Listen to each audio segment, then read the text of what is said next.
Subscribe करू और ई घंटी जे देखाइया तकरा टिपनाइ नहीं बिसरबै। नमस्कार, आइ हम भ्रातृद्वितीयाक विधि कहै छी। कार्तिक मास शुक्ल पक्षक द्वितीया तिथिक ई भाई बहिनीक एकटा पाबनि छै। एहि पाबनिमे बहिन भाइके नोतैत छथि। बचपनमे बहिन भाइ किछु दिन संगे रहैत छथि, लेकिन बियाहक उपरान्त ओ सब भरदुतियामे अपन भाइक बाट तकैत छथि। हमर भाइ औता एहि विचारसँ आँगन बाट नीपैत छथि।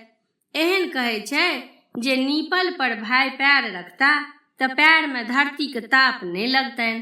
तकर बाद आँगनमे चिकनी माटिसँ ठाँव कऽ ताहि पर खटदल या कमल कोसावला अरिपन देथिन। एक पीढ़ी सेहो अरिपन देल रहैत छै। एकटा मटकुरी या पितरिया अढ़िया या स्टीलेके कोनो अढ़िया नमहर बर्तन जाहिमे हाथक वस्तु सब पानि धुआइ खसौती से रहत। एकटा लोटा जे पानिसँ भरल रहत। कनिक पिठार, सिन्दूर, चानन आ हाथमे लगेबाक लेल सेहो राखल रहत। नोत लेबाक वस्तु सब की रहक चाही? 5टा पात पान, 5टा सुपारी, 5 फूल लौंग, 5 हरीर, 5टा बड़की इलायची, 5 कुम्हरक फूल, ई सब नोत लेबाक सामग्री भेल।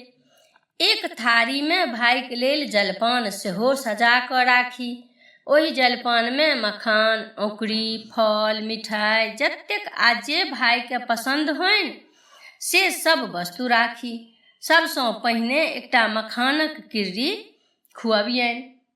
कहै छै जे किर्री जतेक सक्कत रहत, भैयाके दाँत और भैया ओतेक मजबूत रहता।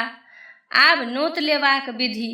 सबसँ पहिने बहिन नहा धो नीक कपड़ा पहिर लेती। भाइके पीढ़ी पर बैसाय दुनू हाथ जोड़ा देती।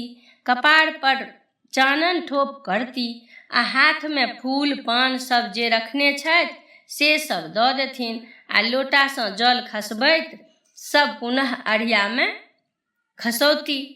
ई क्रम 3 बेर करती आ एहिखन मंत्र बजती।